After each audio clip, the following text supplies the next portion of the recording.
Live from the Nasdaq's market site in the heart of Times Square, I'm Tamar Essner, and welcome to Nasdaq Advisory Live. Our topic today is the recalibration of the Russell Index, set to take place next Friday after the market closes June 23rd. Here with me today to discuss this topic is Mike Sokol, Senior Managing Director of our Market Intelligence Desk. Hey Mike, thanks for joining. Oh, thanks Tamar, great to be here. Okay, great. So next Friday, major market liquidity event. 98% of U.S. equities are going to be impacted. What's going down? Yeah, truly a market-wide event. As you mentioned, 98% of the investable universe is covered by one of the Russell indexes, and as a result, you usually see very active market volumes. Last year, for example, there were 15 billion shares consolidated that was traded across the entire market. That compares to about 6 or 7 billion that's normally done. Last year was helped by the Brexit vote, but even the year before we did 10 billion. In many stocks, about a quarter of the stocks, if past form holds true, you'll see a full day's average volume trade right at the closing print in just one trade, and for some stocks it'll be many multiples of their average daily volume. Wow, so huge volume day. It's not just one index that gets rebalanced though. There's a family of indices and they're organized in different ways. Can you explain to us how that works? Yes, that's correct. So Russell has a global family, but they also have a U.S. family, which is the focus here. The Russell U.S. family consists primarily of the Russell 3000 index, which itself is the top 3,000 companies ranked in descending order by market cap. And then from there, the 1,000 largest of those becomes the Russell 1000. And then the next 2,000, so number 1,001 through the bottom of the list, becomes the Russell 2000. So between the Russell 1000 and 2000, you have those two indexes, and then also the Russell 3000. In the Russell 1000 is also in 3 and vice versa. Got it. So how do I know if my company is going to be impacted come next Friday? Well, probably every company will be impacted. One way to know, first of all, would be to check. Russell has on its website, they post the preliminary additions and deletions to the Russell 3000. But just about every company, even if they remain in the Russell 3000, will see some impact, mainly because the index fund flows are so large. Each company will see some trading today. Okay, so I could be either added to an index, removed from an index, or my weighting as a company could change within an index. But either way, I'm going to be impacted is what you're saying, right? That's correct. So companies that are added to the Russell 3000, for example, would most likely see the most impact, as would companies being deleted.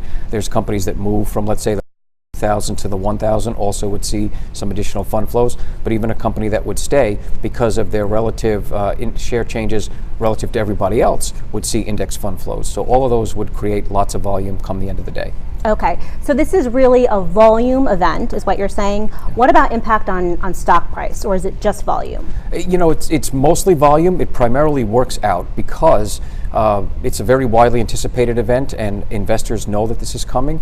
So a couple of different things happen. One is that because it's widely anticipated, people know that there's going to be lots of trading, and think of it like a large party. If everybody knows index players are going to be there, they want to join in too. And really what we're saying is it's a liquidity event. Other investors, active, not just indexers, who want to take positions, can do so without much price impact, and so they're there to offset the index fund supply and demand, and that helps smooth out the price movements. Okay, so one of the things that we talk about a lot in corporate solutions is the rotation of funds from active investors to passive investors. Here we're talking about an index event, but it's not just the ETFs funds and the index funds of the world that are going to be active in trading. There'll be some active funds trading as well. Explain to us how that works. Absolutely. So the index funds, for the most part, have to trade on the index rebalance day. They don't want as much, they want tracking error.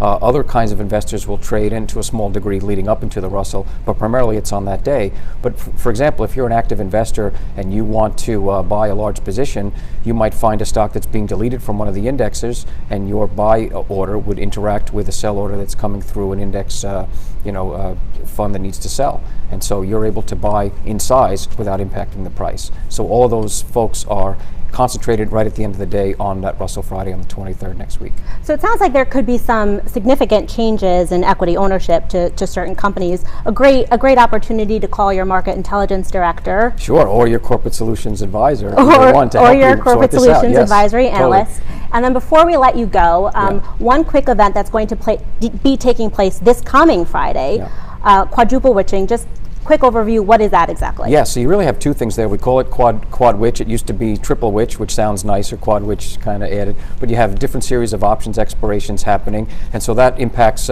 people as they unwind options positions. But you also have another index family, the S&P. They do some quarterly housekeeping, also just on the same day. So it's unrelated to the options, but it happens on the same day. Creates lots of volume, somewhat to a small degree, but you also see large blocks at the open and at the close on the Friday quad witches, and that'll be this Friday, as you point out.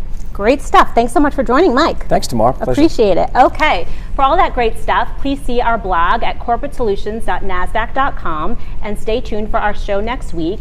Also, feel free to call your market intelligence director or your surveillance analyst at Corporate Solutions. Thanks so much, and see you soon.